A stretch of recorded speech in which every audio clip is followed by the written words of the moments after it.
Have you thought it long since you last heard from me, dear friends? I hope you have, for it seemed very long to me since I wrote last to you. But what a thief of time is occupation! I have been so very busy in drawing plans for repairing and beautifying my old castle. You would certainly call it a castle in England, and so constantly called upon by Edward to give my approval to his Heure du Voyage for our Italian tour, and by Fanny to sanction her plans for our future flower garden, and by Mrs. Tremblett to settle some point of enormous difficulty respecting the packing up of things to be left and the things to be taken, that though day by day I have told myself, for at least a month past, that I was behaving most abominably in not writing, I have never before found a leisure hour to set about it. But if I have not written, I have drawn for you. Witness the view from my beautiful terrace, which I send with this letter. I wish I could have put my own phiz into it to show you how healthy and well I look. But unfortunately, you know, there is no point of sight from which an artist can catch a peep at himself without the aid of a looking-glass, and though I pretty nearly live upon my terrace, I have not yet taken either to sleeping or dressing there, so no mirror was at hand. But instead of myself, I have given you Edward. Sometimes I do feel a little glorious as I look at him, and remember the delicate pale face and feeble limbs that greeted my first sight of him in Hoxley Lane. He is now, but you will laugh at me if I attempt to describe him in words. The sketch I send is no bad likeness, and may give you a tolerably correct idea of the alteration that has taken place. As to my sweet Fanny, though the attempt would have been a bold one, I meant to have given you a likeness of her too, but her attitude was so picturesquely pretty as she stood, unconscious of what I was about, that I content myself with the back of her curly head. You shall have her face another time. How can I be sufficiently thankful to Providence for having redeemed my isolated existence from the state of uselessness in which I vegetated before I met Edward Armstrong and Fanny Fletcher? Not an hour now passes by me without leaving behind it some traces of my having advanced in the precious labor of making these two beloved beings happier. Were they merely ordinary young people, with average hearts and average capacities, I should still bless heaven with a grateful heart for having permitted me to be the means of changing their condition from one of great suffering to a life of innocent enjoyment. But as it is, I know not how to be thankful enough. It seems to me, dear friends, however how much I increase my acquaintance with other human beings, that Edward and Fanny are the noblest creatures in the world. It is that suffering, being of a necessity a part of our earthly nature, we cannot arrive at the perfect development of all our faculties without it. Where it arrives in later life, perhaps, the effect, though inwardly helpful, may not show fruits so beautiful. There is in the minds of both of them a brightness of intelligence and a delicious calm of temper that I have never met elsewhere. It is as if a heavy weight that had been painfully crushing them was suddenly removed, causing all the ordinary sensations of human existence to be felt as a luxury. Young as they are full of instruction, right thinking, pure feeling, and a firmness of integrity which is the best joy of my life to contemplate. And all this built on so firm a foundation of religious principle that I can have no fears for its endurance. After this, it would be very weak and womanishly folly to dwell much upon their personal advantages, or even on the peculiar charm of their manners and conversation. Yet they are gifts which bring a charm, to which it is difficult to be quite insensible. Is it not strange, dear friends, that being such as I describe them, and having passed so large a portion of their lives together in the mutual contemplation of each other's excellence, is it not strange that they should not by this time be lovers instead of friends? Yet such is not the case. That they love each other sincerely is most true, and I could give 1,000 proofs that either would at all times gladly renounce amusement or pleasure of any kind for the sake of the other. But they are not in love. If I did not believe it impossible, considering the age of the parties when they parted, I should think that Fanny's little heart had been buried in the grave of Mchl, that poor little fellow whose early sufferings under the tender patronage of Sir Matthew Dowling first roused my sleepy existence into action. She cannot yet hear his name mentioned without betraying a degree of emotion that it is painful to witness, and when, as sometimes happens, Edward is taken for her brother, it seems to delight her. Yes, yes, indeed, he is my brother. I love him as such, and if you ask him, he will tell you that I am to him a dear and loving sister. I have heard her say, and if Edward had been asked, I do believe he would have answered, and truly too, in the same strain. Edward is now 21, and my pretty Fanny 19, but notwithstanding the variety of captivating young people with whom they are perpetually associating, I cannot believe that the heart of either has as yet received any tender impression, though in more cases than one I have had reason to know that they have not been looked at with indifference. Yet sometimes I am puzzled about Edward. I think he is less gay and joyous than he used to be. At any time, indeed, the name of Mchl has ever been sufficient to bring an expression of profound and hopeless sorrow upon his fine countenance, which it wrings my heart to see. For alas, how vain must all my affections, all sisterly love, to help him there! But, incontestably of late, his spirits have been less gay than formerly. This, to tell the truth, is the only drawback to the happiness I enjoy. Could Fanny and Edward learn to forget poor Mchl, I should hardly have a wish left, but I have little hope of this. His memory, I truly believe, is too deeply engraven on their hearts for any subsequent events to efface it.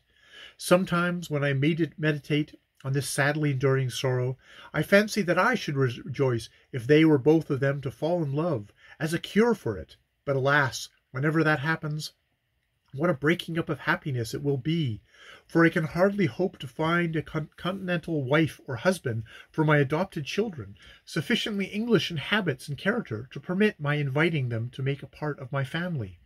Yet marry abroad they must, I think, if they marry at all, for I will never by my own free will expose them to the mortification likely to ensue upon such an explanation respecting their origin, as must be the consequences of any matrimonial negotiation in England.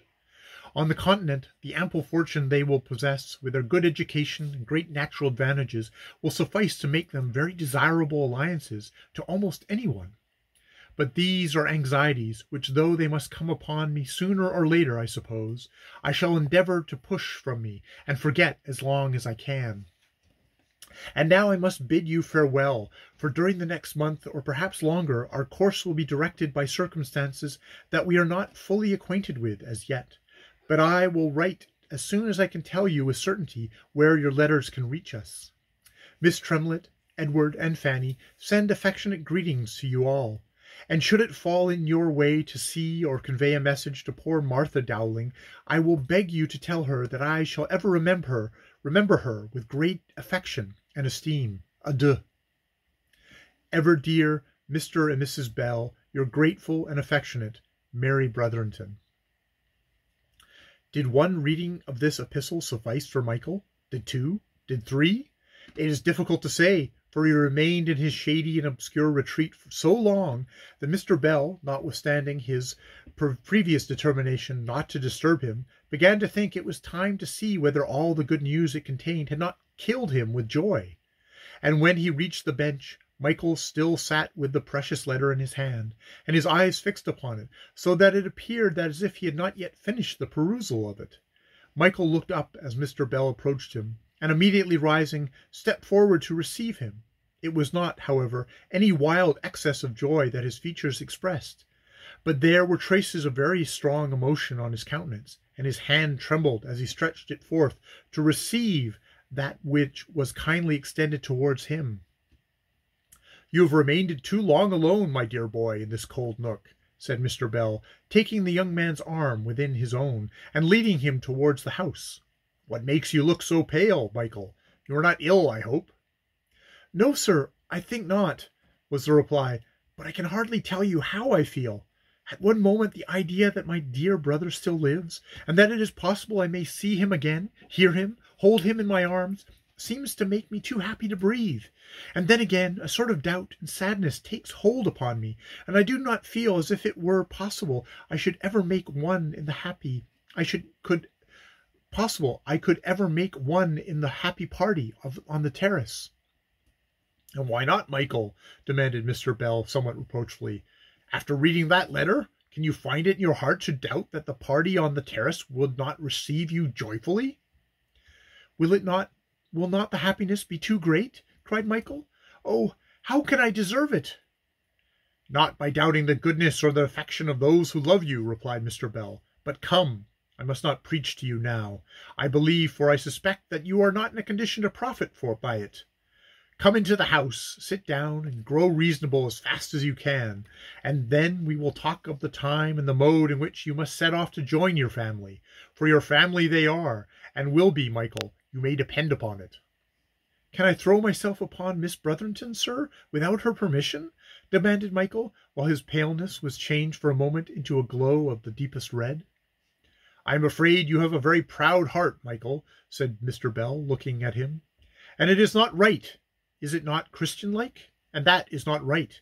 Is not Christian-like. Oh, Mr. Bell, replied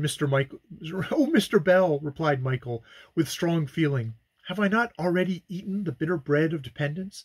And can I, at my age, with my power to labor, submit to it again? You have a notion, then, young man, that benefits conferred by a Sir Matthew Dowling and a Miss Brotherton are the same thing? Said Mr. Bell. Not so, sir, replied Michael. I cannot doubt that she who wrote this letter must be both great and good, and I well know that Sir Matthew Dowling was neither. But I only know Miss Brotherton as one of the fine folks visiting at his house, and I cannot feel that I should like to start out suddenly upon her from the tomb, as it would seem, appearing to expect that she should adopt me too, as she has done my brother Edward. Well, Michael, I must not blame you for this, because I believe it is very natural. Yet, nevertheless, I feel quite sure that you will forget all such notions when you see Miss Brotherton, returned Mr. Bell, smiling. Michael shook his head, but he returned the smile, though rather languidly, and when they had reached the house and were again seated in the study, he said, What does Miss Brotherton mean, sir, by calling Miss Martha Dowling poor Martha? I trust that no misfortune has befallen her. She was very kind to me, and shall always love her, although her name is Dowling. I believe she deserves it, Michael, returned Mr. Bell, and, by the by, you have it in your power to show your love, and do her a great kindness by the very simple process of letting her know that you are alive. Poor girl, she has suffered dreadfully from believing that she caused your death by the advice she gave to your mother about signing your indentures, and I fancy that letting her know that you did not perish in consequence would be conferring a real blessing on her. Dear good Miss Martha, exclaimed Michael, how well I do remember the walk we took together when she went to Hoxley Lane to give my dearest mother that advice. She did it for my good, and for my good it would have been, if what she had advised had been the thing she thought it. I owe her still, notwithstanding the misery she brought me to, the deepest gratitude for her kind and careful teaching during the short time I was in her father's house first gave me the ambition and the hope to learn, and in spite of my degraded condition, I have never lost sight of it, and this is which, if anything can, may reconcile me to presenting myself as a poor shepherd boy before my well-taught brother. You are right there, Michael, replied Mr. Bell. It is very clear to me that you have profited greatly by the feelings so inspired, notwithstanding the adverse circumstances in which you were placed during the 4 terrible years passed in the deep valley. And such feelings, I can tell you, will make a vast difference to the degree of happiness you are likely to enjoy in a reunion with your brother. And to Fanny Fletcher, too, said Michael, with the eagerness of reviving hope, heightening his colour and darting its brightness from his eyes. To Fanny Fletcher, too, I owe the suggestion of thoughts which have saved me from being too utterly degraded to meet her again with pleasure. It is to Martha Dowling, surely, that I owe all the little book learning I have been able to acquire, as well as the power of writing down the thoughts and meditations to which it has given rise. But it was Fanny who made me believe made me feel that however lowly our condition and state on earth, we may yet retain as good a right as any of the kings of it, to open our hearts before God and ask his Spirit to help us. How many mornings I have watched the sunrise, how many evenings have I seen him set in glory behind the mountain tops, and thought as I lay amidst the heather, and worshipped his almighty Maker, that, but for her, I should never have known the comfort of loving and trusting as well as adoring him. It was that dear, patient little girl who taught me this, and perhaps I may yet live to thank her for it. I trust you will, my dear boy, replied Mr. Bell, touched with the earnest energy of the boy's manner. I trust you will, Michael, and if I mistake her not, she will receive such thanks as a very welcome reward for all the pains she took to comfort you. Such kindness as she showed you is, indeed, twice blessed. It blessed him that gives, and him that takes, and I doubt not that she, as well as yourself, has been the better for it from that time to this. May I look once more at that drawing, sir? Said Michael, with some little embarrassment. There it is, Michael, said the clergyman, smiling, and once more laying it before him. Were it not that I think you will so soon see the dear originals, and that we shall not, I would ask my wife to give it to you. I think I shall learn every line and every shade of it by rote, said Michael, if I do but look at it a few minutes longer. There, sir, he added, after an earnest gaze and resigning it into his hands, I feel as if it were my own now. Then, after one deep sigh, he seemed to rouse himself, and, as if endeavouring to shake off some feeling that oppressed him, he said, But you have not told me yet, sir, the reason why Miss Brotherton calls my first benefactress poor Martha. I am sorry to say, replied Mr. Bell, that there are more reasons than one for applying that pitying epithet to Miss Martha Dowling.